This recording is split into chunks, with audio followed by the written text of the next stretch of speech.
Hello again, and welcome to the Mana Pool. This is episode... Oh, crap. I can't remember. I don't remember. This is like 171, 172, 73? It doesn't matter. You guys will figure it out. Look at the episid number. Yeah. You can just edit it in later. Yeah, well, yeah, that'll happen. Just like he'll cut this part out later, right? Yeah. Exactly. But this is the Mana Pool, where we always play Magic the Gathering, brought to you by Wizards of the Coast. Dude, you guys know, I found out something weird not too long ago. You remember that old, what was it called? Dungeons and Dragons? Dungeons and Dragons. No. Yeah, yeah. Yeah, you're right. You guys remember that? Did you know that Wizards bought the company that screwed that up? Yeah, I remember hearing about that. That's crazy. I didn't know that. I just found that out randomly screwing around on the internet. I was like, whoa. What were they, TSR, I think? Yeah. Yeah, TSR. Anyway, I just thought that was cool. I did not know that. Yeah. But, so, rather than get into all kinds of nonsense, we're running a little late, so let's just jump into it. This time, it is Brian's turn. Hey, I'm Brian. Yeah. That's right. I'll step up to the plate this time. I'm Brian. I'm the lead rambler. I tend to ramble a little bit, but hopefully these guys will keep me reined in. Hopefully you know my voice by now, and if not, you're about to get a lot of it because I'm the Planar guy. We skipped over the intro. I am Chewy. Over there's Mike. Hey. And over there's Dirk. Yo. Is it bad that I actually turned my head and looked in different directions? But Brian gets a very special treat. It's his turn in the rotation to be the Planar guy, but it's our first time using the new M11 rules because we finally all got the rule books. Yes, thank God. And for example, now everybody's going to have to remember two quick things. First of all, when you've got a spell but you haven't played it yet, it's in your hand. I guess this is one of those flavor changes where you can picture your creature holding the spell or the scroll in their hand, I guess. Some of these creatures have more than one hand, which explains why they have more than one spell. I really like these flavor updates they made with this new set. Yeah. I mean, lots of people are like, but those people suck. Right. Combat damage does not use the stack anymore. Oh, and the other one is from now on, whenever your creature is exhausted, forget the word exhausted. Apparently that's too long, and people don't remember that, so it's just tapped. When you attack with your creature, it becomes tapped. Can everybody remember that? Say it with me. Tapped.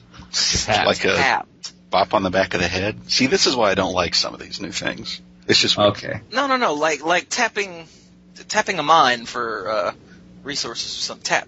Oh, there we go. Oh, yeah, that makes all the sense. Yeah. Well, maybe it's because when they attack, they get their arm bent around behind them and it almost breaks, so they have to, tap out. But functionally, it works exactly the same. So, I'll try to force myself to use the new terminology. Thank you. Good. All right, now I'm going to be running the new scenario from Wizards that they just released. It's called Adventures on Zendikar. I've looked at this. I've looked at the updated tech tree for the creatures, and this one I really don't think is going to be all that difficult, especially with one of the changes, mind versus body, that we're going to get to in a minute. But you guys remember the last one we did, Romp on Ravnica, that Mike was the Planar guide for? That was great. God, no. Only you thought that. Buddy. My guy died like 6 times. Dirk, is your guy still walking into a wall? Oh, I'm always walking into a wall, man. I swear. More or less my guy. I don't think the scenario really called for half of the stuff that you threw in there, so... Well, I admit I did punch it up a bit, but it really needed it. It was kind of dull. I mean, you weren't really following the guide. You admit that. Technically, Shog, Goat of Doom, is only supposed to be, like a 2/1? Why exactly was he a 5/6? Because it was more interesting that way. Oh, you say interesting. Yes. Dude, Shog Goat of Doom cannot word of command. Is a Shog Goat of Doom commands you? I don't think so, son. No. Listen, okay, he has an open slot for another level 3 spell. I decided to shovel a level 6 one in there just to punch it up a bit. You know? There's nothing wrong with that. You know what? There's a lot of room for improvisation here. I think. When it's fair. You know, Mike, this is the reason why we don't like you being this. Sometimes there's the reason why that one time we pulled you out of rotation, we skipped over you. Yeah. It was because you pull stuff like that. Yeah, I bet you think I didn't notice. Why we can have nice things. Yeah, he punched it up like Emerald. Blam! So I'm going to be sticking strictly to the Adventures on Zendikar scenario. So Cheetos. I'm sorry. I know that gets old. I do it every week. I'm sorry. It's all right. First of all, I'm going to need everybody's starting creature. And remember, your choices this time are there's one for each alignment. There's the Eager Cadet. There's the Sage of Epityr. There's the Pulse Tracker. There's a Raging Goblin, and there's a Norwood Ranger. So let's start with Chewy. Chewy, which one do you want to go with? I don't know. I'm torn between the Pulse Tracker and the Raging Goblin. I thought you would be. I'll go with the Pulse Tracker. Okay. I feel like tracking pulses. You feel like tracking some pulses, huh? Yeah. Okay. I was the Raging Goblin that one that Dirk led too. Yeah. Yeah. I'm making a note here. All right, Mike. Let's see. I think we're going to need some muscle for this one. I'm going to take up the Eager Cadet. Eager Cadet. All right, Mike. I did not see that coming. I didn't see that coming either. Were you thinking the Sage for Mike? I was thinking actually the Raging Goblin. I was going to pick up the Pulse Tracker if you didn't, but you already got that. Okay. And you guys can choose the same creature if you want, because they all branch out in different ways. But that's fine. And Dirk, which creature do you want? I'm going to go with the Ranger. All right. We need some defense on this. Doesn't he start as a 1/2? He's a 1/2. Yeah, he's pretty beefy. He's the only one of these that's a 1/2, and that actually leads me to. He's our tank. I am the tank, pretty much. This leads me to the first change. First of all, I need to tell each of you what your starting spell is. Okay. Mike, as the Eager Cadet, your starting spell is a spell called Two Arms. 2 arms. And it gives all of you guys +1/+1 for that turn. And no,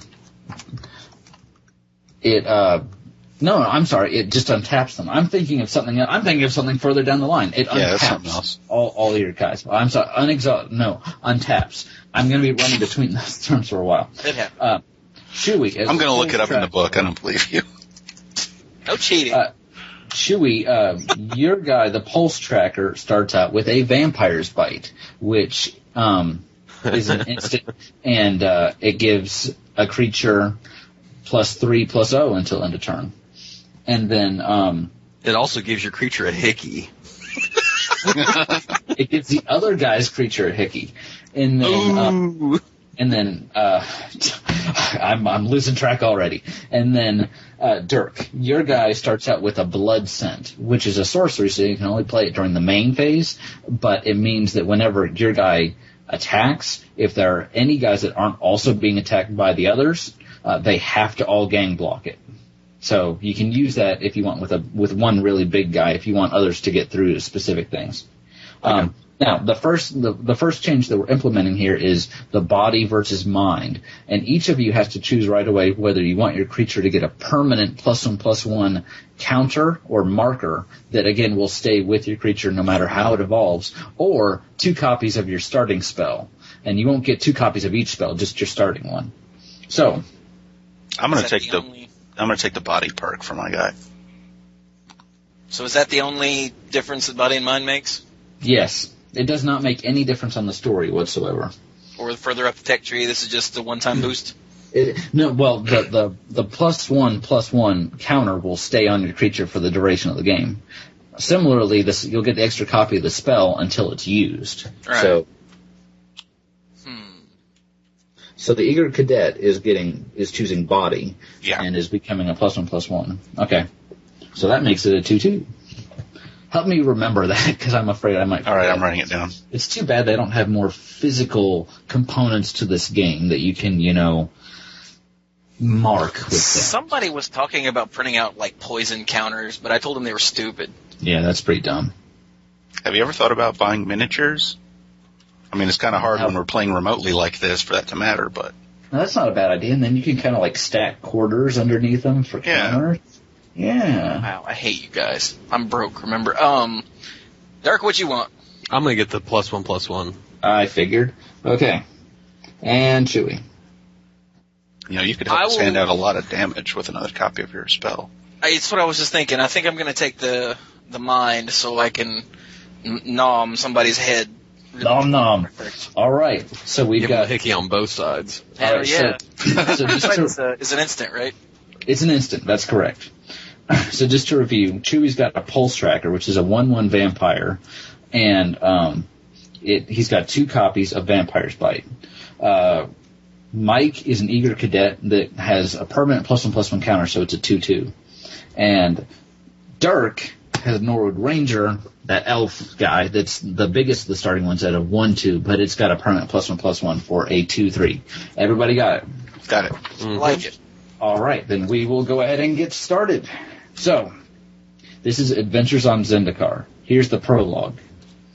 You are sitting in a bar in the Dwar Isle Refuge. Rumors have been drifting in regarding terrible monsters wreaking havoc, and everyone is on edge. Roll the dice to see if I'm getting drunk. I'm sorry. Chewy's getting drunk. This is how some people deal with the threat of monsters, is they get drunk. I drink heavily. A tall man in dark armor walks up to the bar and has a few words with the bartender. After a brief exchange, the bartender points at your table. The man drops a coin on the counter and approaches you. My name is Soren, and I'd appreciate your help. I'm looking for decent warriors, and I'm told that you won't die as easily as the other mortals in this tavern. He is somewhat rude. I will pay you well for your time, although my course is quite dangerous. So this is your very first decision as a team. Will you go with Soren? Yes or no? Does it look like we can take him? Yeah. No, you cannot take him, especially in your current condition. Can I kick him in the balls and take his coins? No. He reads your mind as you're formulating the question and seems to stare into your soul. You feel like getting more drunk now. I don't know if that's possible. I don't know. What do you guys think? I mean... Sure. I like him. He's sort of vampiric. I'm sort of vampiric, but I don't know about you guys. You might fear for your necks. We're here for adventure. Hey, you're on our side, so if he's looking for decent warriors, he came to the right place. We are definitely decent. All right. So you choose to go with Soren, do you? Yes. All right. Then we begin. Yes. Yes. All right. Well, then we now begin the quest. This is now Act 1. Remember, there'll be 4 acts to this. You gather up your gear and head out of the bar. Outside, Soren turns to you. We travel to the mainland now. Were this another place, I could take us directly. But Zendikar's, shall we say, unstable geographics, combined with your frail forms, make such a trip suicidal. I do not wish to lose any of you yet. So we will charter a boat to take us. Oh man, you guys remember that Zendikar that jumped up and bit me last week? He ain't playing. I'm getting in character. That's all right. Before I spend any further money on this venture, however, I must make sure that you are capable of the task at hand. Come with me. He leads you down a dark alley, made the more dark. Wow, that's a terrible sentence. By a near absolutely obscured nerd. The light candy! Yeah, I was about to say, I'm starting to get slightly uncomfortable. The light of your lantern Well, check this out. The light of your lanterns occasionally gives you a glance at Soren's face, which looks more amused than anything else, so I don't think he's hungry. Finally, after some minutes of travel, the long passage ends in a mortar wall. You turn to Soren, who has subtly placed himself into a position blocking the exit. Let's make sure you can handle yourselves, he says as his hands begin to glow, or see if you're simply meat. He chants softly, and 4 forms arise in the darkness. Soren tosses a leaning scimitar to you, then backs away. Have at it, he says, and don't hold back. The forms solidify into 4 bog rats, who stare at you with glistening fangs. So now we enter into the battle. You guys are going to take the first turn. Remember, you have... What idea was it to join up with this ass who immediately 6 rats on us? I think it was somebody going, he's vampiric, I'm vampiric. Yeah. Why you got to bring up old stuff? I guess I'll have to ask him why we're going to this place after we deal with the monsters he's summoned to attack us for no reason. Okay, what's a bog rat? That's A bog rat is a 1/1 black rat creature. It can't be blocked by walls. Correct. But since you guys wisely did not choose any defenders, I think you're probably okay. I wanted to be the Wall of Blossoms. You guys will go first. You have your assorted characters and whatnot, and you have a leaning scimitar. So your main phase. Do you want to take any actions during your main phase? Since the rats can basically kill me, can I have the sword? Yeah. Yeah, he can have a sword. Okay, Yeah. so the pulse tracker is now holding the leaning scimitar, which gives him +1/+1. So he's now a 2/2. All right. So there are 4 rats. There are 4 rats. Okay. So, anything else during your main phase before you go to attack? I do not believe so. Okay. All right. Who is attacking and what are they attacking? Oh crap, I think we made a mistake by not casting spells, but I guess we don't have a choice now. Wait, we did? Yeah, I think so. If Brian blocks right, we'll just have to see. I will attack. Well, I also have to stay in character for this, so go ahead.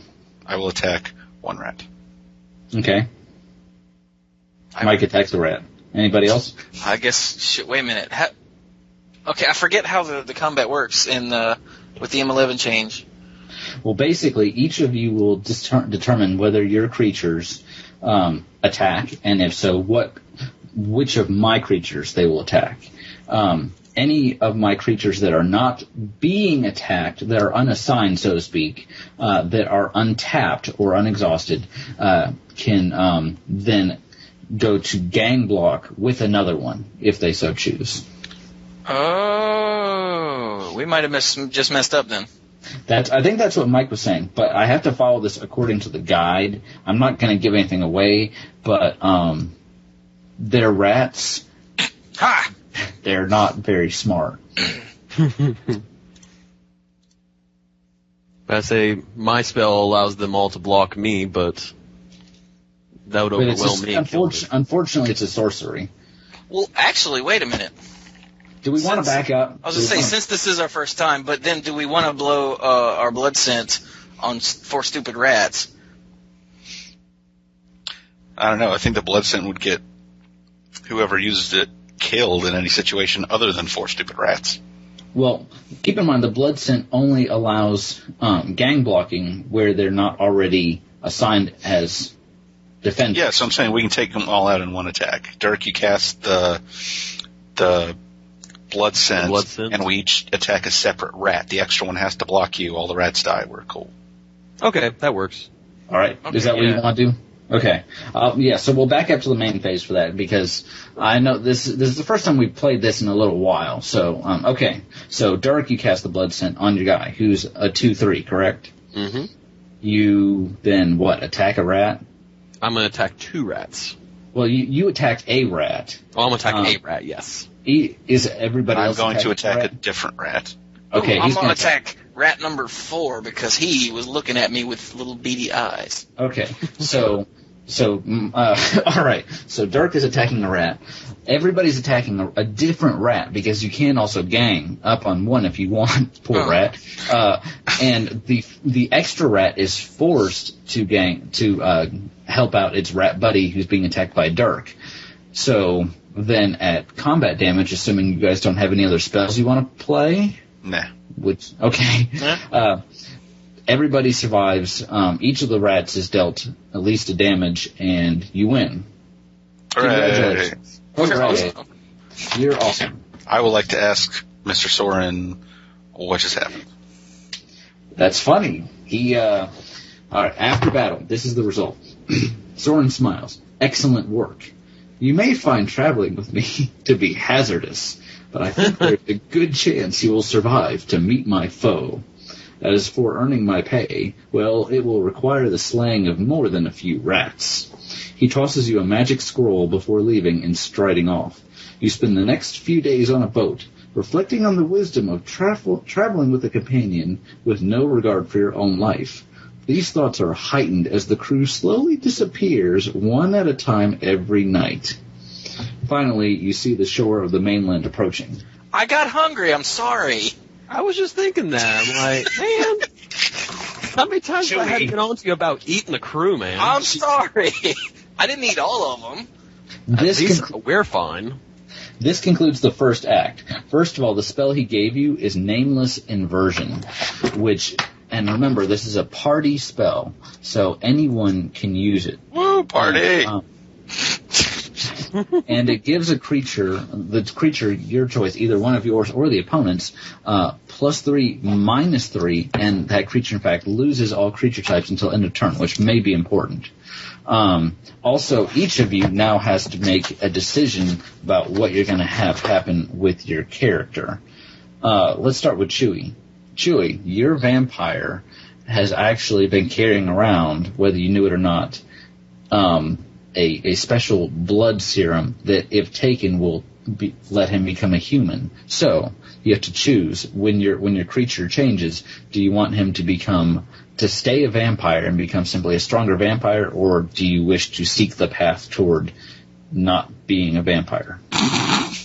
You couldn't even come up with the word humanity. This is some Blade stuff right here, man. Well, seeing as where I'm pretty sure that if Soren turns on us and we're going, and I'm going to need to curry his favor, I think being a vampire might help a little bit.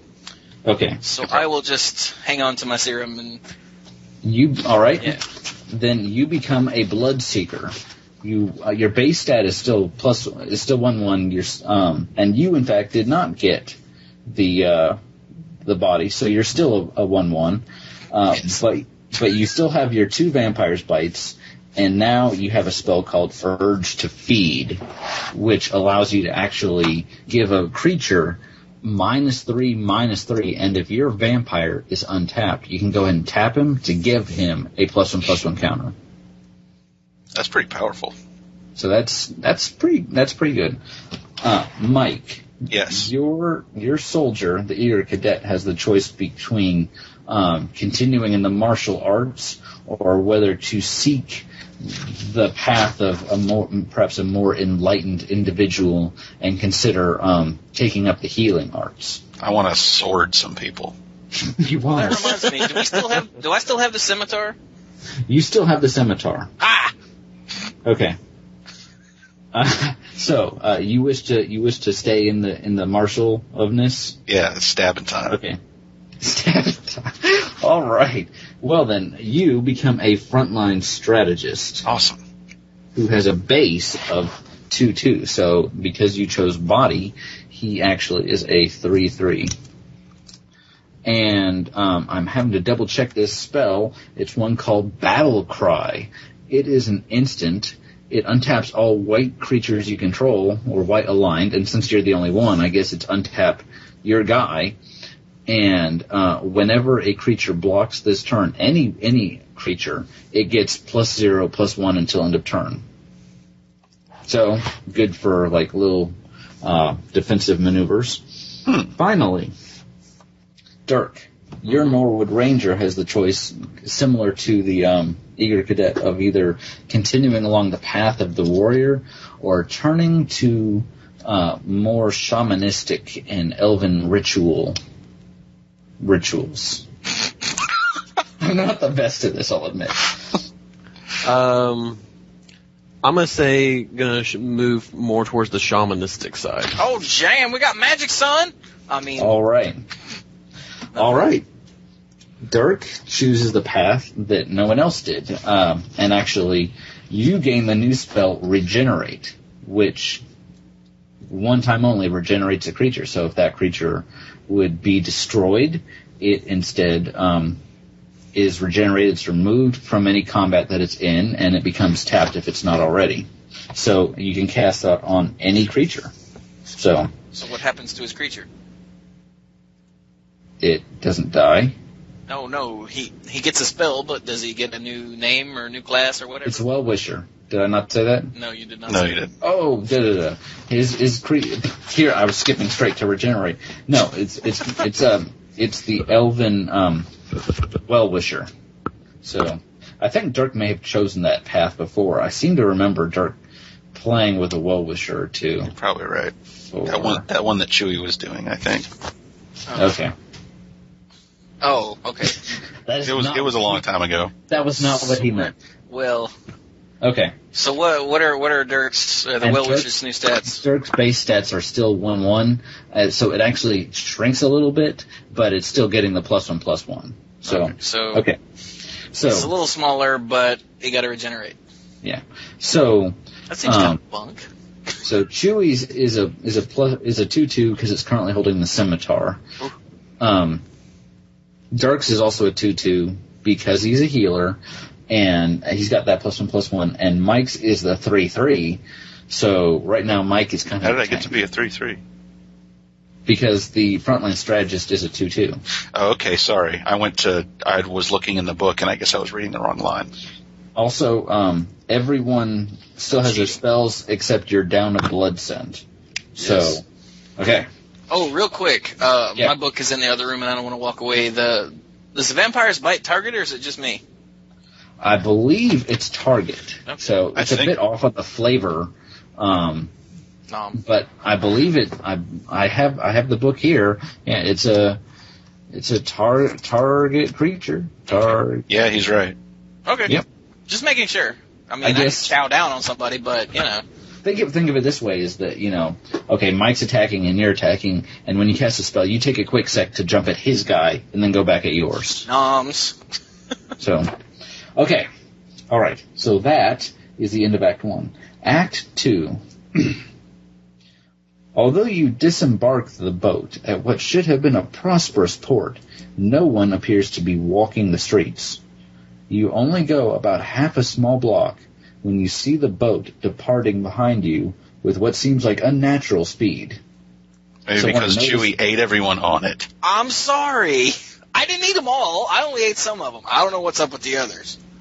Soren actually notices the boat leaving and smiles to himself. As you continue to journey through the empty streets, the quiet becomes more and more unsettling. Soren tells you that this place was overrun by the forces of his enemy, who now travel west to the next town.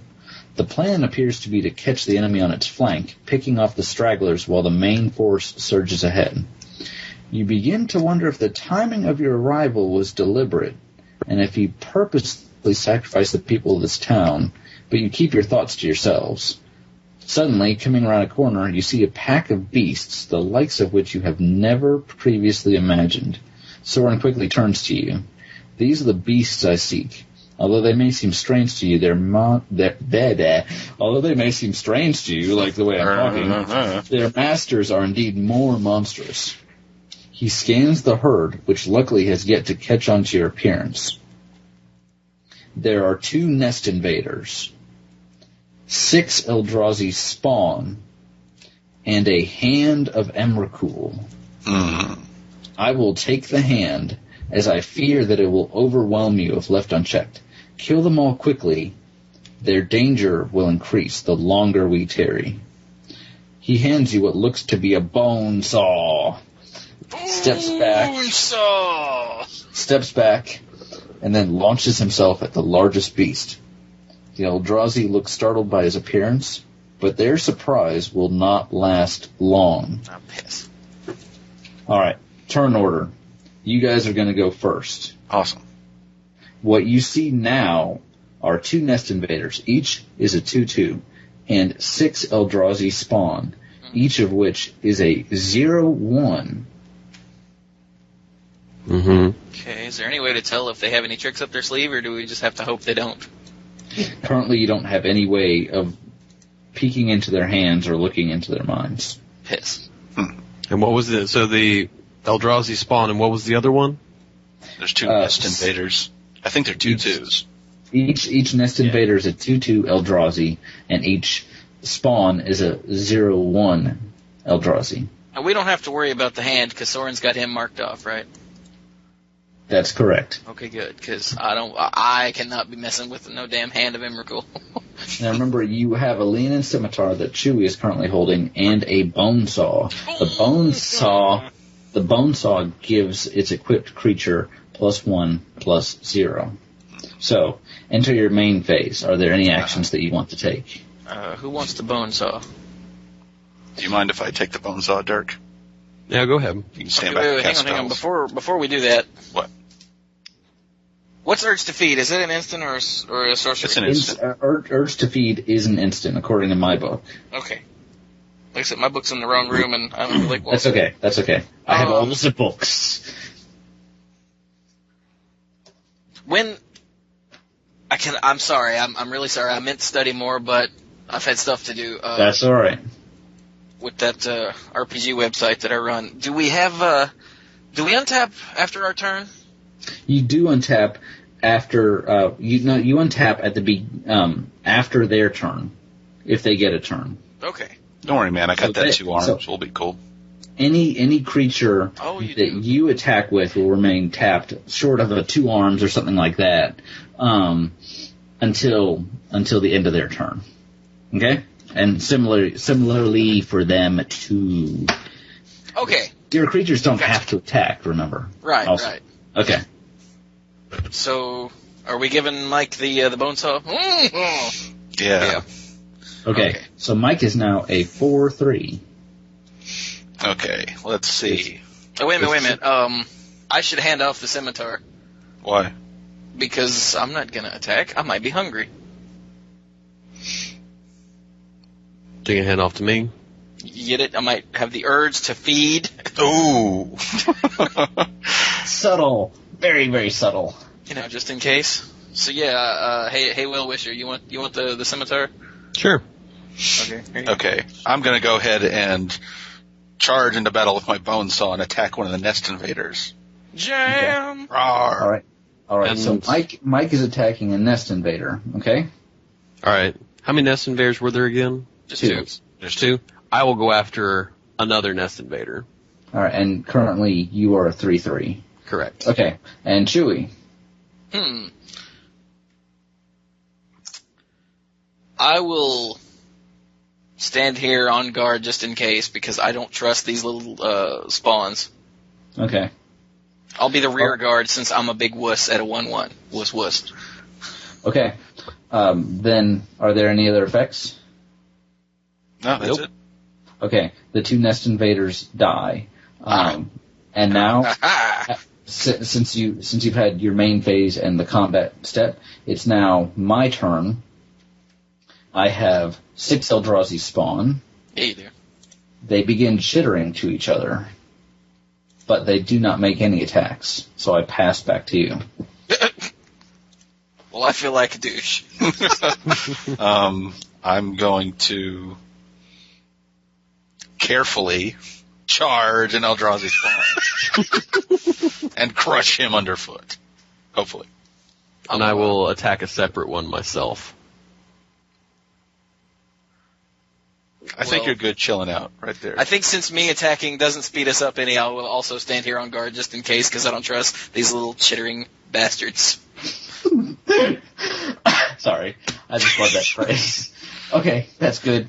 2 of the Eldrazi spawn are wiped out, 4 remain. And then you're done? 4 remain. I can't count. There were 6 originally. Yeah, I'm dumb. I'm like, we killed 2, there's only 4 left, right? Idiot. And currently, Mike and Dirk are tapped. Yes. Yeah. Okay. All right. During my turn, hold on one sec. Uh-oh, I'm getting drunk. Okay. Sorry about that. During my turn, I produce a Brood Warden from the back of the pack. I knew it. The Brood Warden is a 4/4 that gives all Eldrazi spawn +2/+1. So each one is now a 2/2. So now, the Brood Warden is a 4/4, I believe. I'm double checking the book on that. It's either a 3/3 or a 4/4. I think it's a 4/4. Yeah. Yeah, you're right. So our nameless inversion is kind of useless against him. Mm-hmm. So it's not. Wait a minute. I can still do stuff on your turn, right? That's correct. You can play. You can play instance. Do what? I'm having trouble searching up Brood Warden. Brood Warden. Oh, it's one word. That's right. Ha I could smell that. So, hey guys, should I urge to feed the Brood Warden, and then we nameless inversion to finish it off? Sounds good to me. And since I'm untapped, I can. Let's see what happens first. Do you want me to attack first? You could feed on it, and one of us could attack it. Does it have summoning sickness? Since it just showed up? Yeah, it can't attack, but the Eldrazi spawn can attack. Well, let's see what happens first. Okay, let's see what happens first. Okay. There are 4 spawn remaining. One of them attacks each of you. One remains behind. Okay, let's see here. And remember, damage still wears off at the end of turn. Right. So, I knew they so would each of you. that would be dumb. Yeah. So Mike is still a 4/3, Dirk is a 3/3, and Chewie is a 1/1. We're going to survive what happens to us. So maybe if you want to attacking me, maybe you should eat him. Currently, Chewie's not going to live. Yeah. But, well, we could either jump through all these hoops. So what is the 4th one doing? Just chilling? The 4th one is just chilling. Okay. It's not even chittering anymore. It's just kind of like, yo. We could eat up these 2 spells, my urge to feed to make me bigger, and our nameless inversion to pick off 3 of the Eldrazi spawn and the Blood... Well, yeah, 3 of the Eldrazi spawn and the Blood Warden.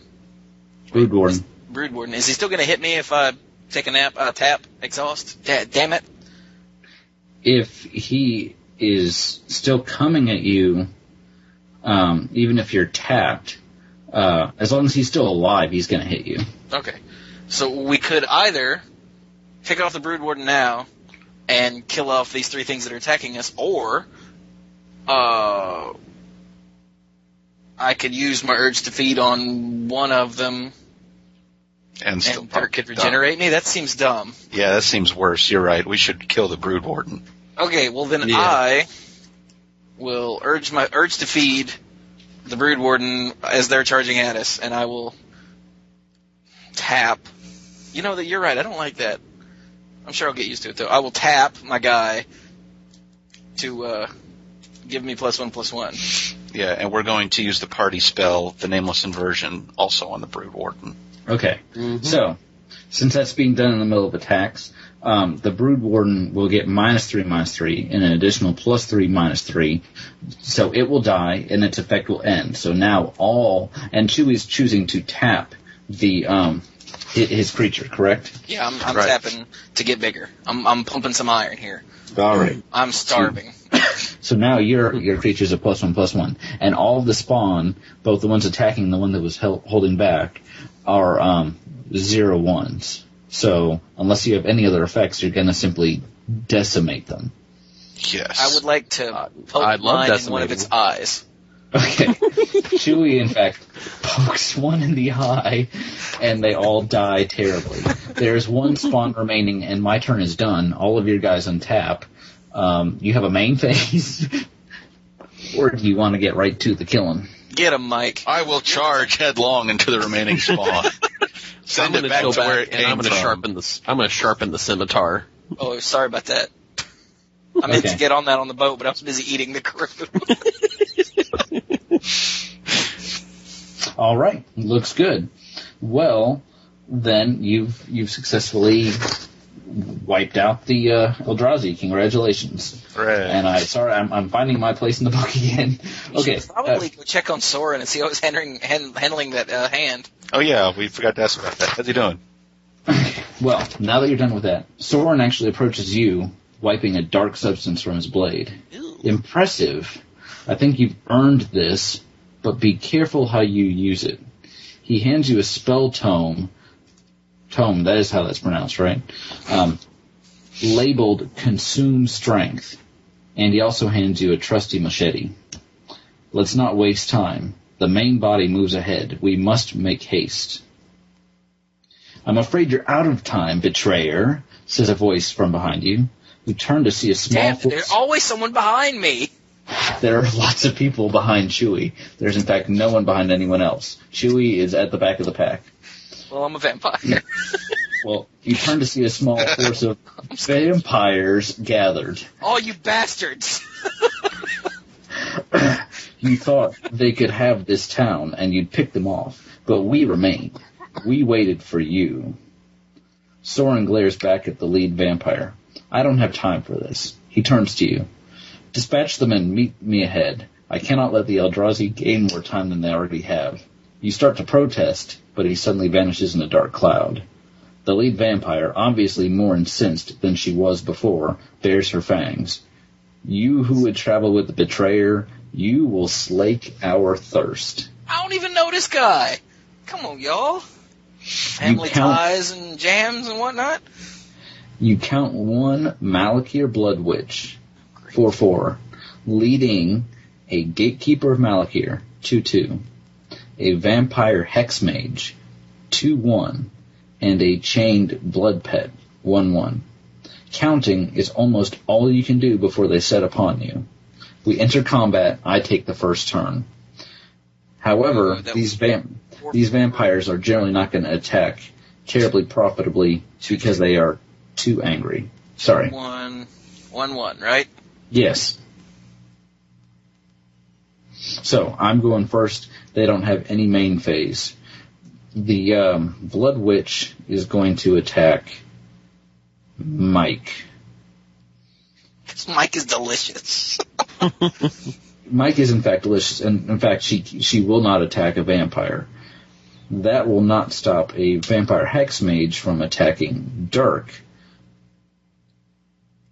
And in fact, only the Blood Pet will attack Chewie. The Gatekeeper of Malakir, true to his name, will remain stoic and not attack. Look at him. So, again, I went to high school with that guy. He better not attack. Mike is being attacked by the Blood Witch, the 4/4. So Mike is being attacked. 4/3? Correct. Okay. Chewie is being attacked by the Blood Pet, which is only a 1/1, but it's the only non-vampire. And Dirk is being attacked by the Vampire Hex Mage. This is a 2/1, right? This is a 2/1. They took no actions during their main phase. Okay. All right. Tell you what I think we should do. I'm thinking your battle cry is going to come in handy. Actually, no. I mean, so the Malakir Blood Witch is attacking me, the Blood Pet is attacking Chewie, and the Hex Mage is attacking Dirk? That's correct. All right. You said we had a Consume Strength in that tome?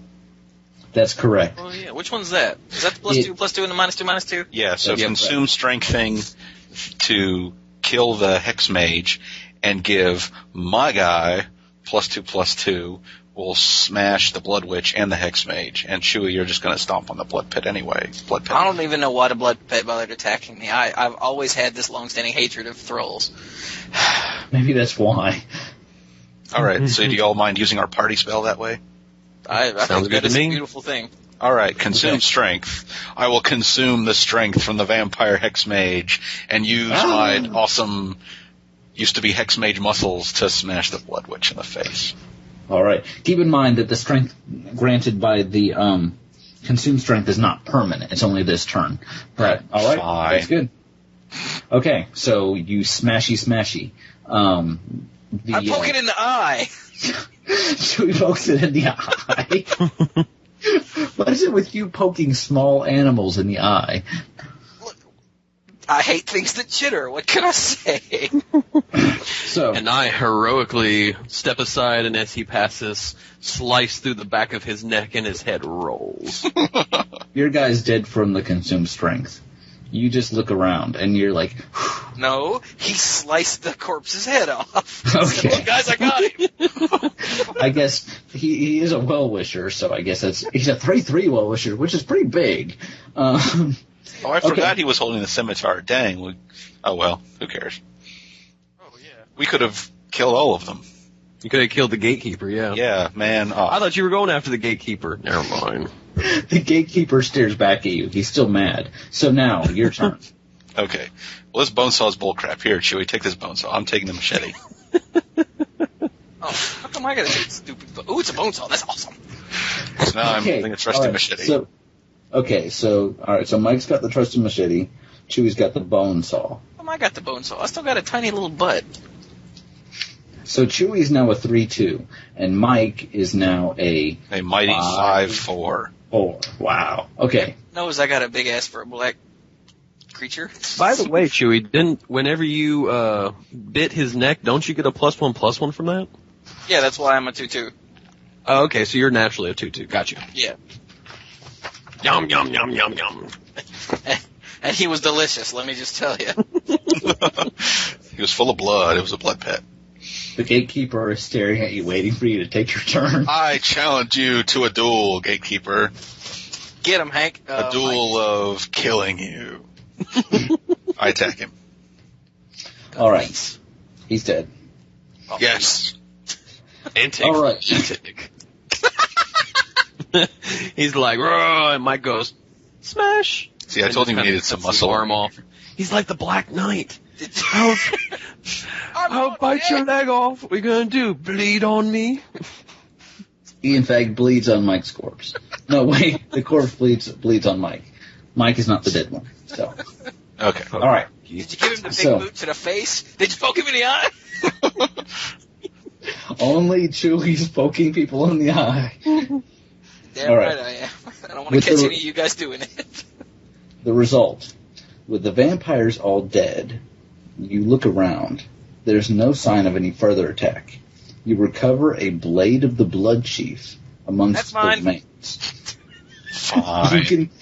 You consider your options, but with no way to turn back. You can either head west and regroup with Soren, potentially in the midst of the Eldrazi horde, or you can try to escape his entanglement to a known settlement in the south.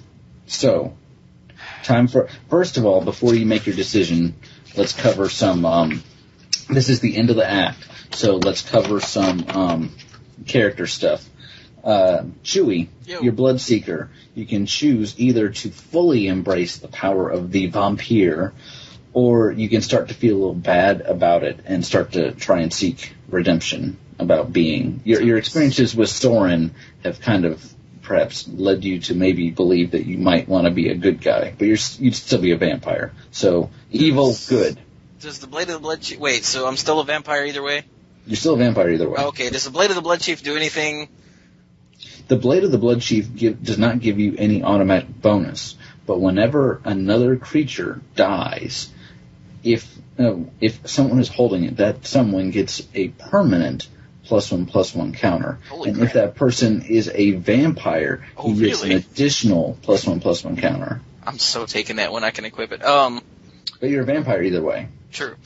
So do I want to... I don't know. Hey, guys, what do you think? I mean, I'm a bad boy, but I also have a heart of gold. That's up to you. That's totally up to you, man. Okay, wait a minute. If I go good, am I still allowed to poke people in the eye? Yes. Oh, damn. That As long won't as they're be bad bad easy. people. Well, tell you what. I will stay shady. Slim shady. You're going to stay shady? I'm going to stay shady. All right. You actually become that which you just killed, and you become a Malakir Blood Witch. Your new Jam. Your base stat is 4/4, and I believe you have a +1/+1 counter from the urge to feed. Yep. So you're a 5/5, regardless of any equipment. And right now you're holding the bone saw, so you're 6/5. Your spell is Go for the Throat, which destroys a non-artifact, non-machine. Artifact is the new word for machine. I don't know why, but whatever. Well, at least they didn't go construct like they did there. You guys remember that one with the riggers, that one quick thing, and then they eroded it all out? Yeah. Golly, that was ridiculous. Retarded. Okay. So you've got to go for the throat.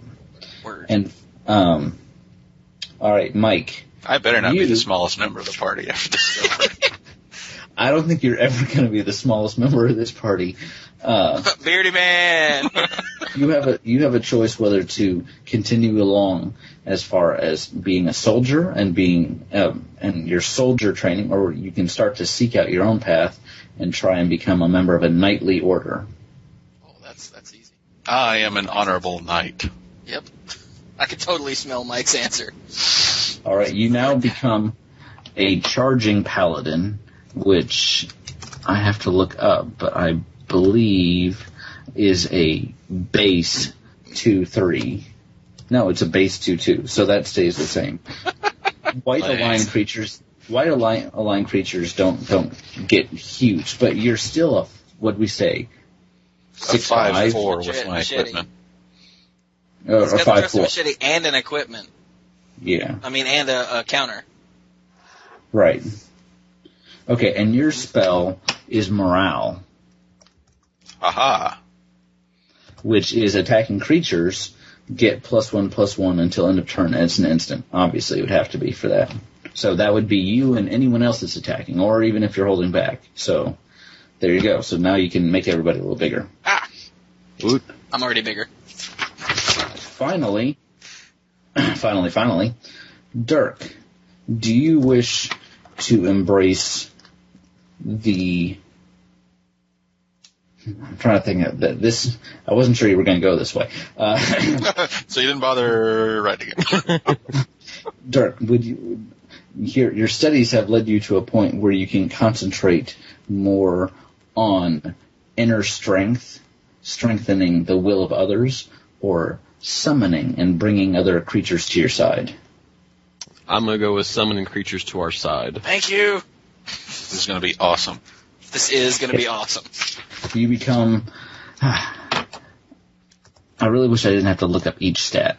Dirk's going to be getting ass and taking... no, wait. Taking... shut up. Stomping on it and taking names. Yeah, and getting laid or something. And their swords and stuff. Yeah. Because they're shiny. I came here to chew ass and kick bubble gum. And I'm all out of ass. Oh my god. Can I have a Mountain Dew? I love this game. So what is Dirk? You keep skipping. Dirk becomes... Sorry. Thanks for stalling for me, by the way. Dirk becomes a elvish branch bender, which actually is a base 2/2, so he gets a bit stronger. And it has the spell Heartwood Treefolk. Now, you may notice that's actually a creature spell, so you can play that during your main phase, and it will summon a 3/4 treefolk that Dirk can control for the remainder of the game. But if it dies... Oh, that's hot. But if it dies, then you don't get to summon it again unless you actually get the spell returned somehow. Sound good? Okay. All right. So, again, Chewie is now a Malakir Blood Witch with a Go for the Throat. Yeah. Mike is now a Charging Paladin with a Morale, and Chewie is an Elvish Branch Bender with a Heartwood Treefolk. So, No, that's Dirk. what did I say? It's me. Don't worry about it. You are not two things. Okay. All right, going back here. Now, you have to choose. Where will you go? Do you go to the west, where Soren awaits, as do his foes, or do you go to the south and head toward what you think is shelter away from Soren? I like to have a Have word you had enough with of the Mr. guy? Soren. What was that, Mike? I like to have a word with Mr. Soren. Yeah, I get the feeling that that I don't like Soren that much, but I want to really kick him in the balls and take his money. I'm very inquisitive about what's going on about this, so I want to go and find this guy. All right, you're going down, Markov. Okay, so you're following Soren, so you're heading to the west. Yes. That and I don't know how to get home from here. All right. This is Act. Yeah, we need to ask him to call up another ship. I don't know that they come for him anymore, but he keeps ordering extra crew members with each boat, like they're nuggets or something. Can I supersize this guy? So now we begin Act 3. You travel west for 3 days, stopping at what appears to be refugee settlements decimated by the Eldrazi. Bodies are plentiful, although some appear to be victims of vampire attacks rather than the Eldrazi. Very strange. I was with you guys the whole time. Chewie was, in fact, with you the whole time except when he was scouting ahead. Why you gotta tell everything you know? How far ahead you go? Shut up, man. On the night of the third day, reaching the crest of a tall hill, you see what appears to be the bulk of the Eldrazi swarm. They look to be resting. You sense movement and realize that Soren is beside you, looking down. I am glad you were strong enough to make it this far. Your aid will make my task much more achievable. Listen, why are we here anyway? You want to know why you're here. He gestures downward. This is my foe. They appear to be countless in number, but that is merely a trick from the way that they move, their manner of coordination. If we attack them now, piece by piece, we should be able to take down large numbers of them by the time the main force becomes aware of our threat. Even still, they will be a force to be reckoned with. I shall prepare a spell that will bind the largest of their number and decimate them. So if you can defeat the smaller ones, we shall have a chance. Prepare yourselves. Take my blade. Most of its energy is spent, but it shall still serve you well. Soren hands you his Death Render sword. Stands back and begins chanting. You ease down the darkest part of the hill and prepare to attack. This will be a sustained assault, so choose your targets wisely. There will be several waves. In the first wave, you can see 2 Eldrazi spawn and a Kozilek's Predator closest to you. The Predator is a 3/3. The spawn you well know. A note about the Deathrender sword, it will give a creature +2/+2, but has no other abilities, as Soren has pretty much used it and given it to you, like last week's laundry. Oh, I thought you meant something about last week's campaign. Oh, we did have laundry in last week's campaign. God. So I hate you, by the way, Mike. So I was just trying to make it more realistic. Oh my God, I am never watching Dark's Underwear again. Okay, sorry, back in character. It's a Kozilek's Predator and 2 spawn. There will be multiple waves, but between each wave, all of your creatures will untap and all damage will come off. You currently have. Let's run through things real quick just to make sure everybody's on the same page. Mike has the Charging Paladin. It's got a +1/+1 counter, so it's a 3/3, and it's holding a trusty machete. Yes. So trusty.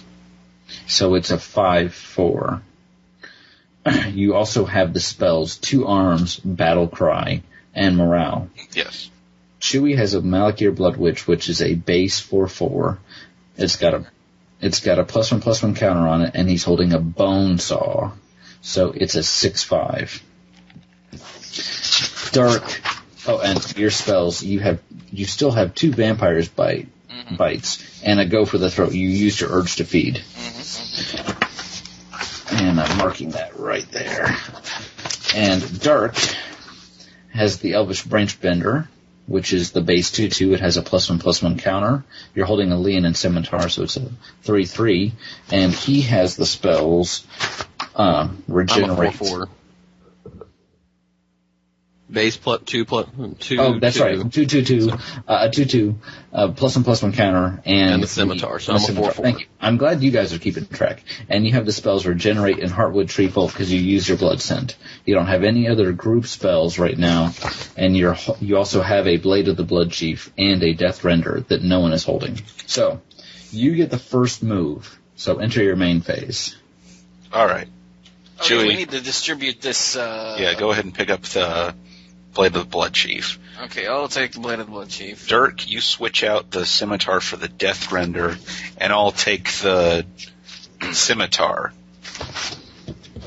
So that'll make Dirk A 5/5. 5/5, and then I'll go up to a 6/5. 6/5. Okay, and I've still got the bone saw. Yes. Okay. So that makes you a 6/5 as well, correct? Yes. Right. So you said Okay. a Kozilek's Predator and 2 Spawn? That's correct. The Kozilek's Predator is a 3/3. All right. So, any other actions during your main phase? Nope. I say we crash headlong. I will vanquish the miserable Predator. Oh. Okay. No, wait. Oh, if any creature dies, I'm going to get bigger. Right. Holy crap. Yeah, you're going to get Throw pretty myself stupid in a spawn. second. And then I will throw myself, because mice taking the biggest creature and everything else is a spawn, right? Yeah. Correct. Alright, I'll throw myself at a spawn as well. Mm-hmm. When I saw that this one had Blade of the Blood Chief in it, and I knew that Chewie would probably pick a vampire, I was like, wow. Wow. Really, wizards? Yes. Really? Hey, Okay. guys, quick question before we really get going. Do you want me to summon the tree folk? That's not necessary right now. Okay. But it'll have summoning sickness once he does, so maybe Oh, he you're should right. go ahead and sudden it so it can be rolling. Yeah, you said it'll follow us around until the end of the adventure, right? Or Correct. until it dies. Or until it dies. Okay, Can yeah, it go hold equipment and stuff? It can have equipment, yeah. Oh, jam! Yeah, maybe So- you should, Give it the bone saw, that's funny. So, A tree holding a saw? Isn't that great? I'm going to summon the tree A folk. tree holding a bone saw. talk about irony. We'll Is give him the bone Chewie... saw next time. Okay. Chewie gives it the No, bone saw, so... no. No. It can't attack. Screw it. I'm keeping my bone saw. Alright, so it's a 3/4. Thank you. Okay, so now what? Okay. Now we charge headlong. Yeah, Now now we we are crash into our enemies as Who's attacking what? I am attacking the Predator, because I'm a knight. Okay. I'm gonna get the spawn on the left. No, on the left. My left. And I'll get That- the one that's on Chewie's right. Okay. Alright. What about your right? You pretty well Right, decimate. left, who cares? You pretty well decimate those forces, and because 3 creatures are going, I think Chewie gets... We get 6 +1/+1 counters. So I'm a base 11/11 without the equipment? Jesus. You are now a 12/11.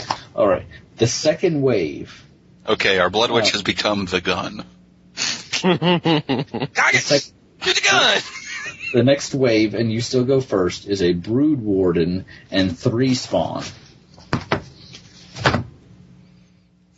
Well, Chewie, I guess I know who's going for the big one. Yeah, I'll, wait a minute. I'm gonna give the bone saw to the tree folk. Here, buddy. Tree folk grabs it, he's like, thanks, friend. Oh, God. Okay, so now you've got an 11/11, a 6/5, a 5/5, and a 4/4. So you've got So you said a Brood Warden and 3 Spawn? yes. Alright. Gun. Take Yes. the Brood Warden. Get Why him. don't you go kill something? And the rest of us will each take a Spawn. Okay. Wow. Stupid Blade of the Blood Chief. Okay. Should I give it to someone else to make it more fair? Because this is getting stupid. No, this is hilarious. I'm gonna be able to poke sword and mark over the freaking ally. That's the idea. Okay. All right.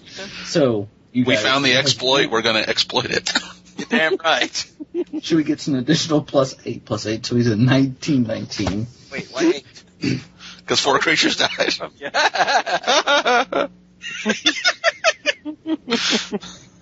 I think I am a blood chief now. All right. The next wave is a Nest Invader, which is a 2/2, and 2 Captive Pawn of Ulamog. These are vampires. They're 2/2. Wait, I'm thinking of someone else. What was the first one? A Nest Invader? Oh, really? And 2 Pawns of Ulamog? Yeah.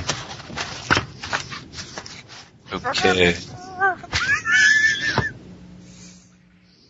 Do you guys just want to do the same thing? Dirk, you can hang back while your tree goes in?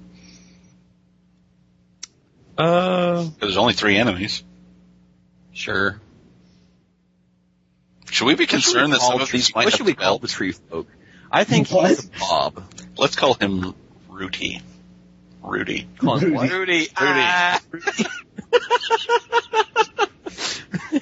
Okay. Oh, All right. I'm changing his name. His name is Rudy. I'm just wondering if we should be concerned that any of the enemies might have spells. Like, we're going to be rushing headlong until we all die. But we have Regenerate. Yeah, we have spells that can help out some, so. Okay. I mean, thus far, there are a bunch of Nancys, so. I'll hang back with Regenerate in case someone needs it. Okay. And you're going to have toughness than God soon anyway, so. Who's attacking what? The Pawns of Ulamog are 2/2s? Yeah. Yes. Well, then I will try real hard not to hurt them just due to, I'm pretty sure that one of them I used to babysit one of them's kid sister. So I will take the Nest Invader. Okay. I will strike down one of the foul Pawns of Ulamog on the right. And Rudy will take the other one, I'm sure. Mm-hmm. Okay. Won't you, buddy? Okay.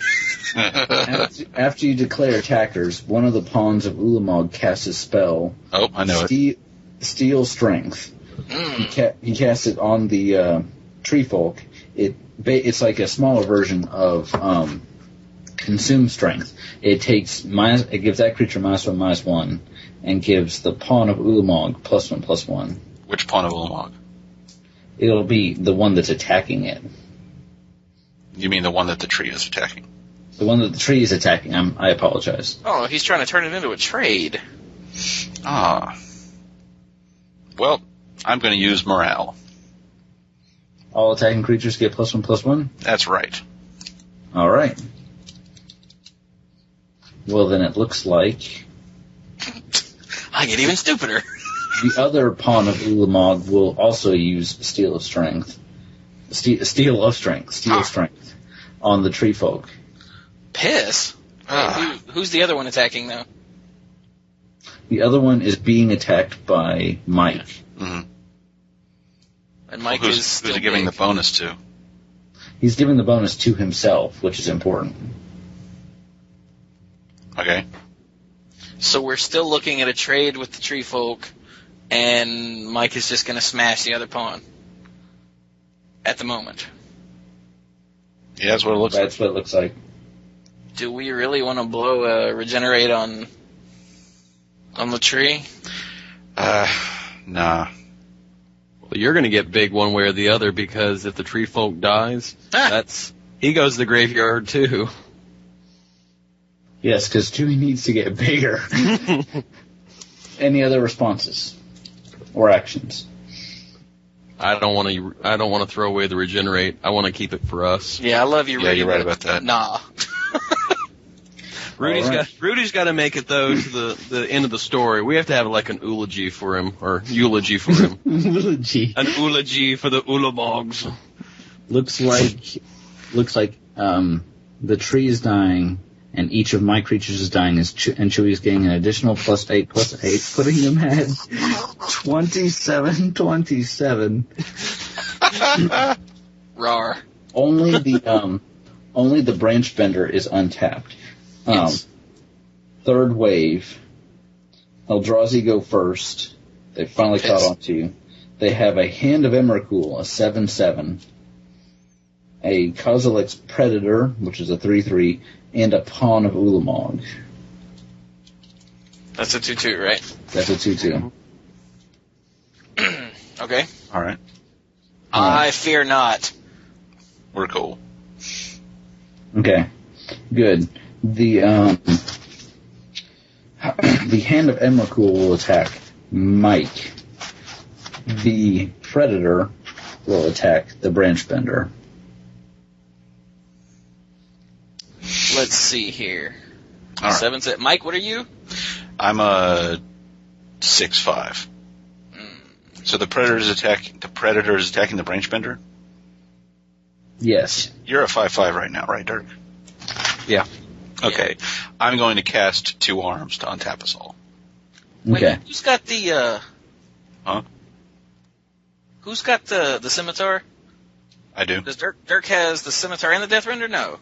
No, I have the Death Render. Okay, that's why Scimitar is not equipped right now. Yeah, I'm holding the scimitar. That's why I'm a 6'5". Okay.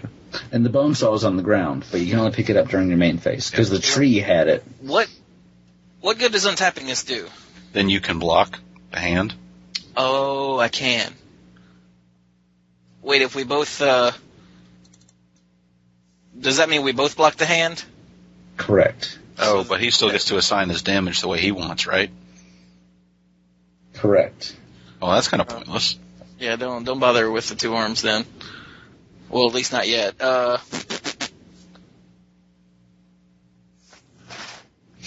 could always throw a Vampire's Bite on you, and yeah, and then I guess I would have to get generated. Unless you want to go for the throat on it, but maybe save that for later. I don't know. A 7/7 isn't really that big compared to some of the other Eldrazi I've heard about. Compared to you. Like reading it in the book. Compared to me. Shut up. Yeah, you're right. Okay, so I'll throw the regenerate on Mike. All right, thank you. Yeah, and I'll give a Vampire's Bite to him. Okay. All right. So the hand bites it. And Dirk smashes the foolish Predator, and there's just a pawn of Ulamog left. Here go. Who wants the bone saw? I think Dirk should get the bone saw? Yeah, Dirk, take the bone saw. Don't forget, Chewie, you get 4 more +1/+1 counters. Yeah. 4? Yeah. Two things just died. 2 things died. Oh, yeah, duh. See, you're 31-31. Regenerate's gone. Oh, yeah, regenerate that. Okay. I will attack the pawn, so Chewie will be available to block if another particularly mean wave comes up. Get him, Hank. Rawr. All right. Crash, bang, boom. You kill the pawn, and that is the final wave. Isn't that enough? That was 4. Chewie gets 2 more +1 +0, right?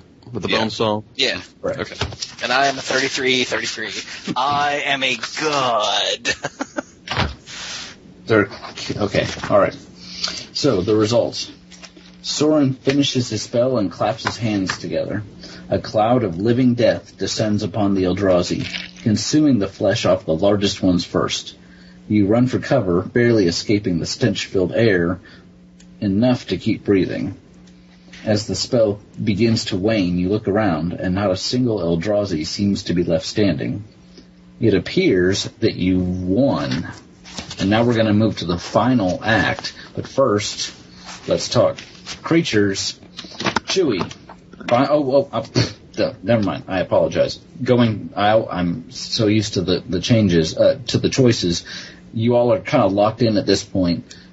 Your creature goes from a Malakir Blood Witch to a Butcher of Malakir, which means it's now a base 5/4, and it gets another Urge to Feed. So I'm now a 34 or 33. Pretty much. Damn. Mike, your Charging Paladin now becomes a Light Wielder Paladin. Ooh. Which has the spell Purge, which can instantly destroy a black creature or artifact creature. Okay. What's the base stats on the Light Wielder? 4/4. Holy crap.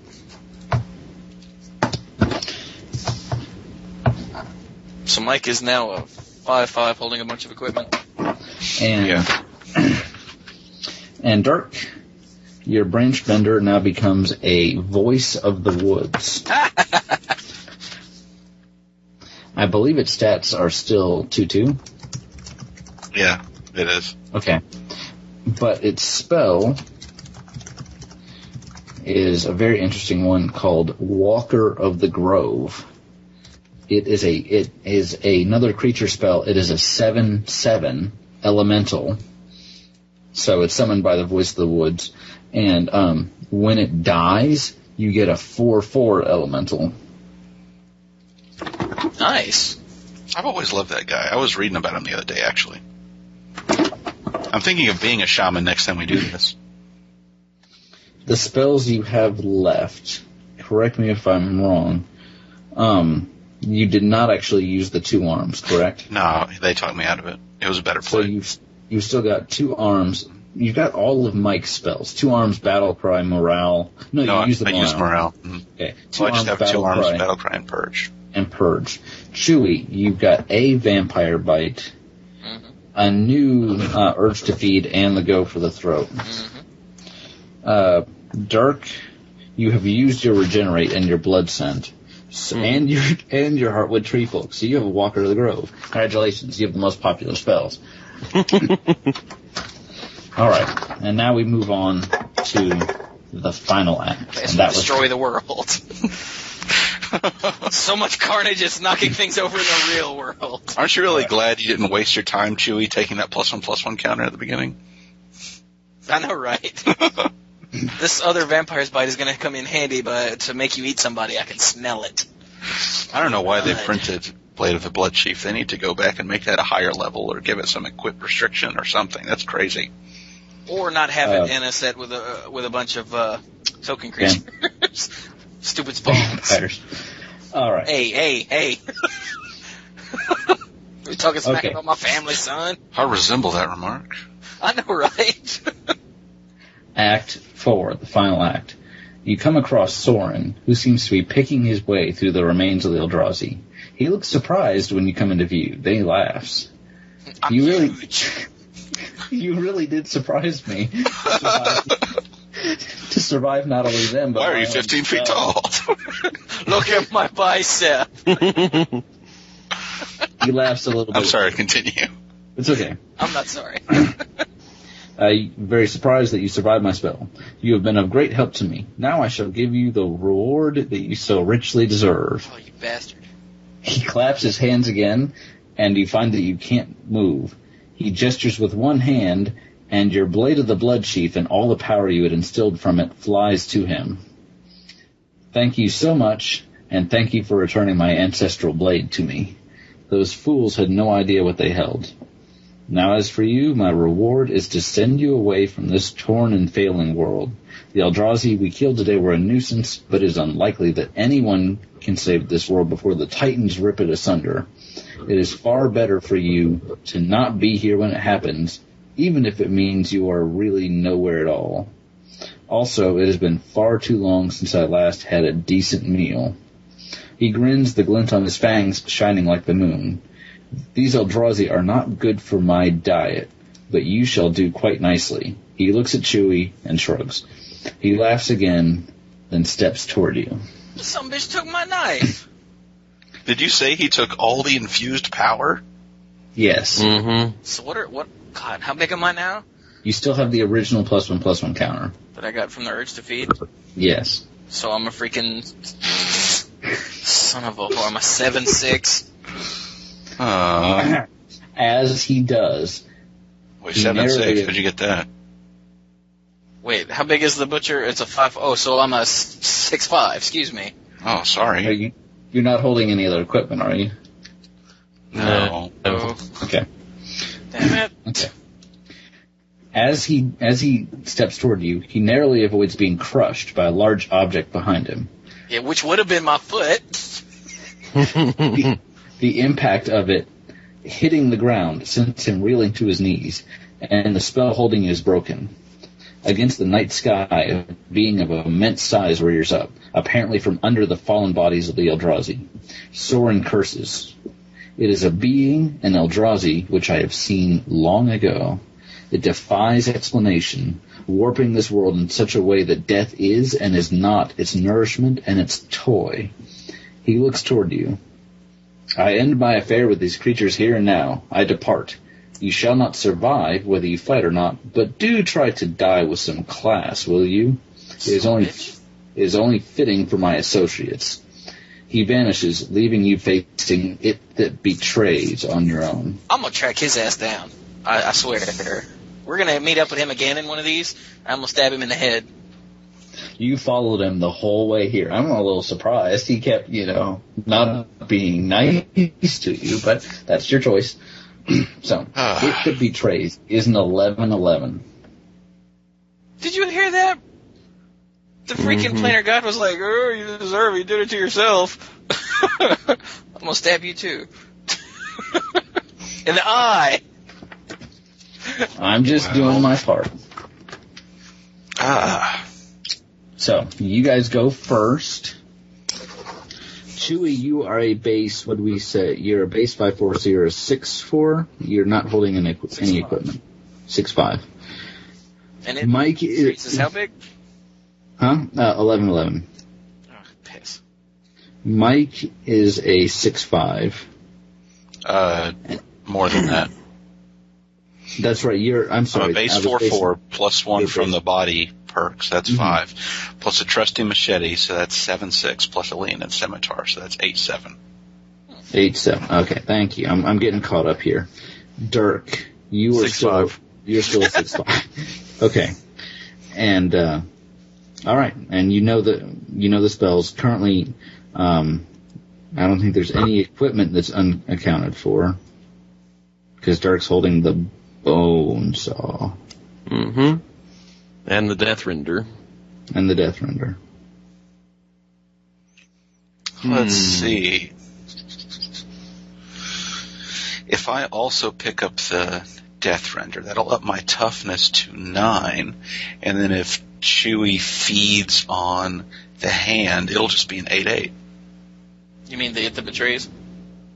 Yes. That is actually a damn fine idea. Yeah. So I say, hey, Mike, catch. Yes. So the Death Render to Mike. Mike is walking around with some sort of artillery in terms of knives.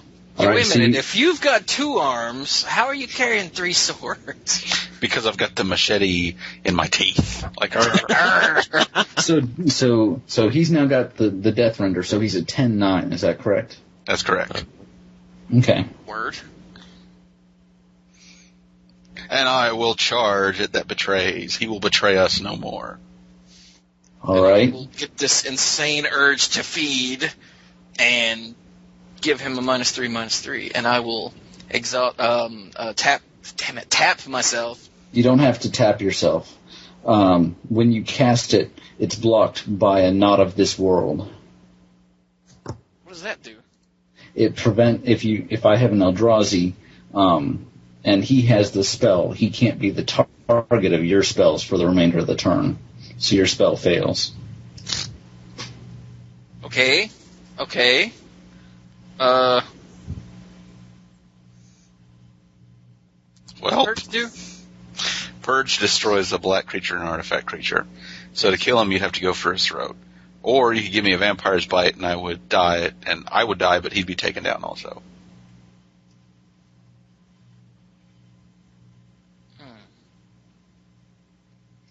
It's worth mentioning at this point. You can't go for his throat because he used the Not of This World. I can if I respond to the Not of This World. Right? Yes, and it's worth pointing out, a creature can have more than one spell, just fair warning, just like you guys can, but he cannot have an infinite number of spells. He has to have a set number. He'd be like, I shock you, flare, I shock you. Essentially. Okay. Lightning bolt. So you are attempting to use your urge to feed, and he responds with Not of This World. Yes. See, our choices are either go for his throat or give me a vampire bite, and we both go down. Is this one of those sustained attacks here? Like, are there multiple waves? There are no multiple waves. An 11-11 is really enough. Oh. Especially when you were like a 33-33 and now you're not anymore. I know, right? It's sort of. I'm over here in the doldrums. I'm like, what do you guys think? I'm gonna assume this is not the final. It can't be. Yeah. We'll probably need my purge for the final, so maybe I should stay alive. Okay, I will attempt to respond to the Not of This World with a go for the throat. He has another Not of This World. All right. Got to be kidding me.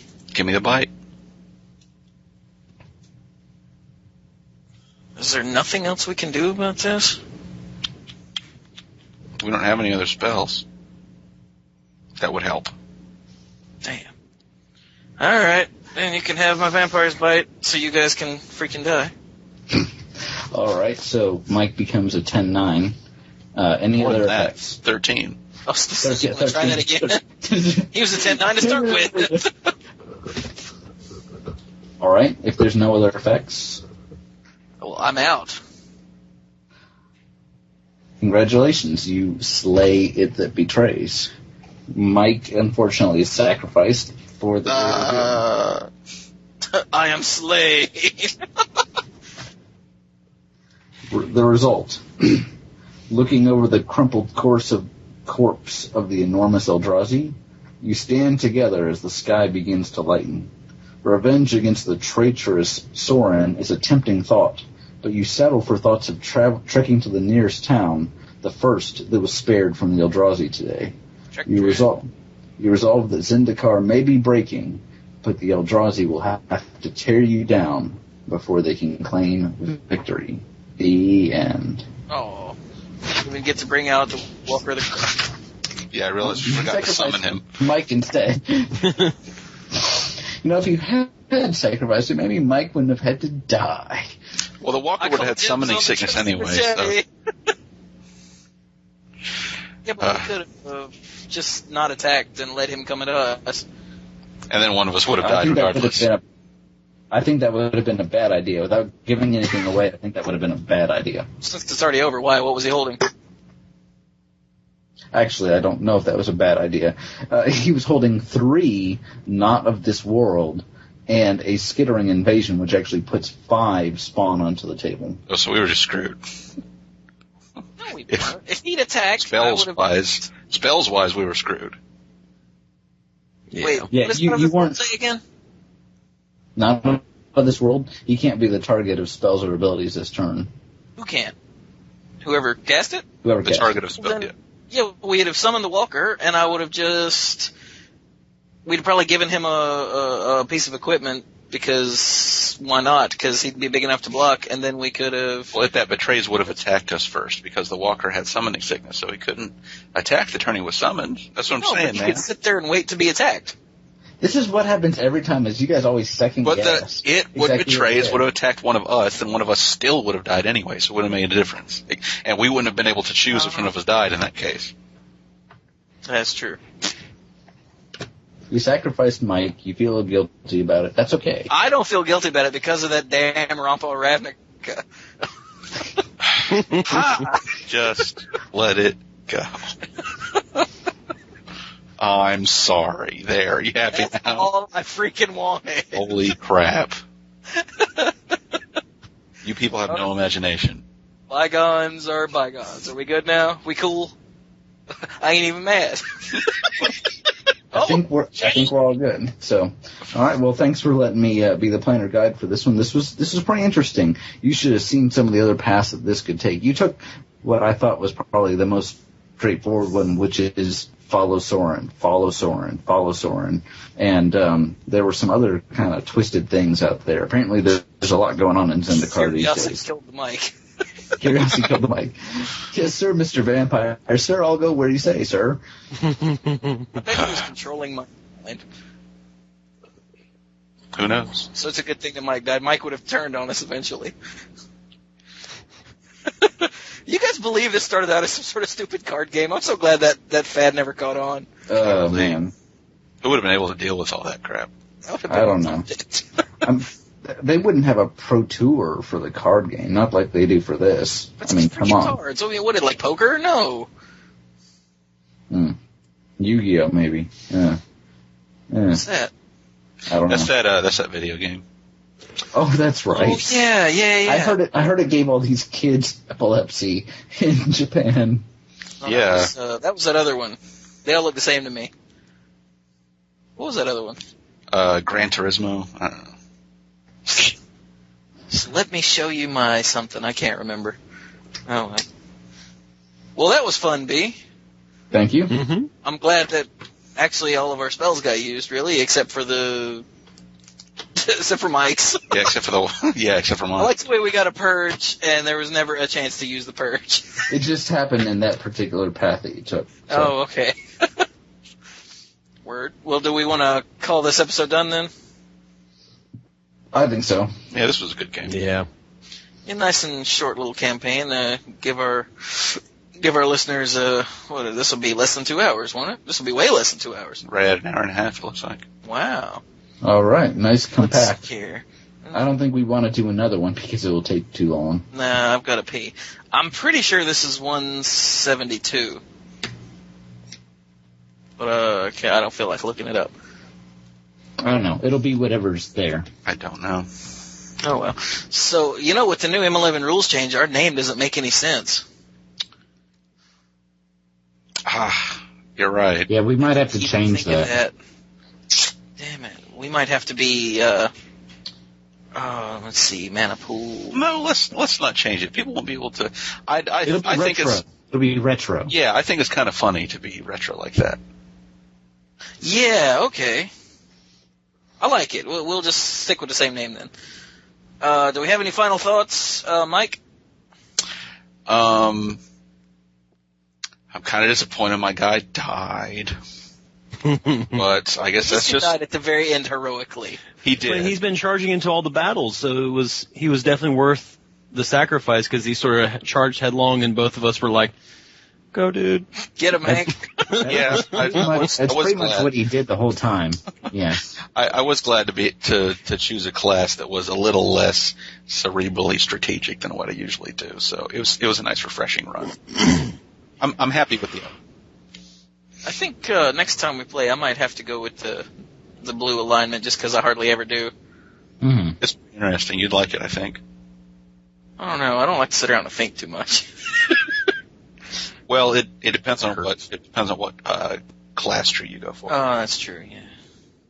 Sorry, I'm butting in on everyone's final thoughts. No, but great game. High fives all around.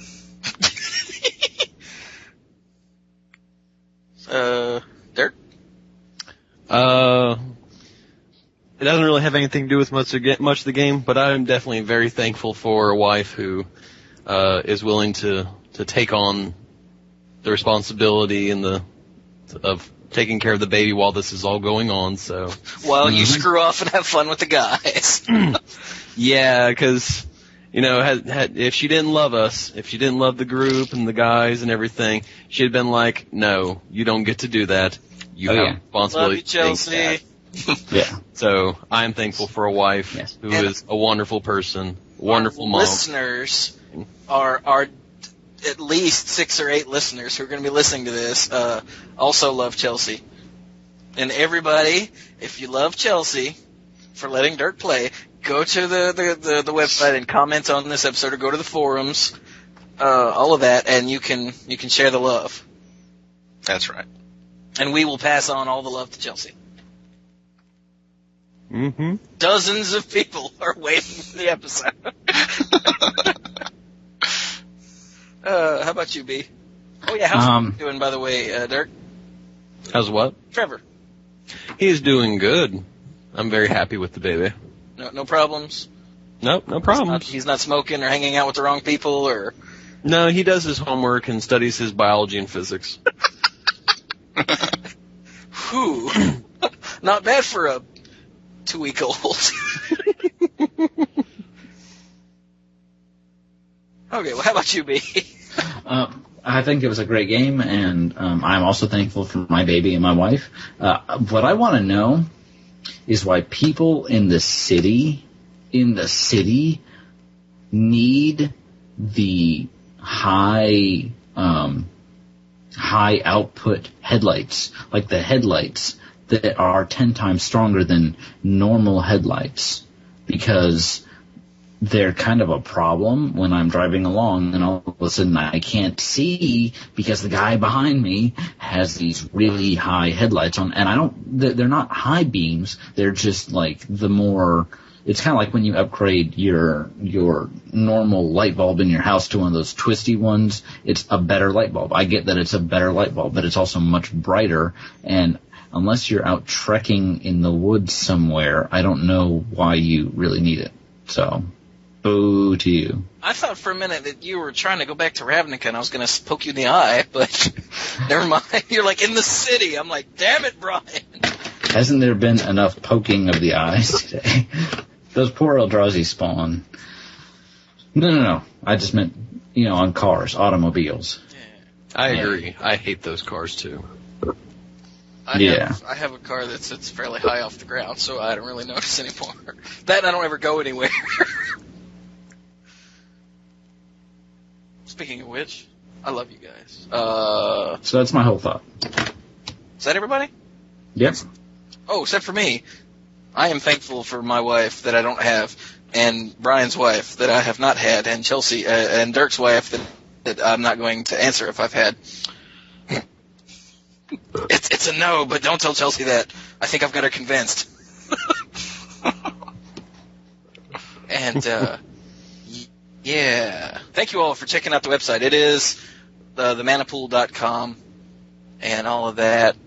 And that means it's my turn to run the next one, isn't it? I think so. I think so. I better get some studying done. Because let's see, if this is the beginning of April, that means we will record, the third week in April? Right. I think so. Yeah, you don't have much time. Well, I've been looking at several options. I just need to pick one, and since you did this one, that means I don't have to fool with it. So, yeah. I think I'll handle one of the World Wake ones. Yeah. Is it one of the ones where we get to see what happens next after this one? Because I'm actually interested. Well, I know that you guys are itching to kick Soren Markov in the balls, so hopefully we'll bump into him. So yeah, I'll do that. Awesome. One of you has to poke him in the eye for me, though. If given the option. Word. Well, I guess that's it. And we will go back to our daily lives and stop being dorks, except on the internet. So I'm really glad that Wizards of the Coast is still producing scenarios and whatnot, campaigns and creature manuals and all that for Magic the Gathering RPG. It is really awesome. Mm-hmm. I don't believe it's been going for this long. I used to play back in high school. You guys remember? Well, I didn't know you guys in high school, but I used to play back in high school. I really never would have thought that this would still be going after college. Someone tried to teach me the rules back then, but the rules were screwed up, and he didn't know them very well, so it was kind of a mess for a while. Yeah. But oh well. Word then. So, I guess we will take our leave of you. So thank you all very much for listening, and go play some Magic.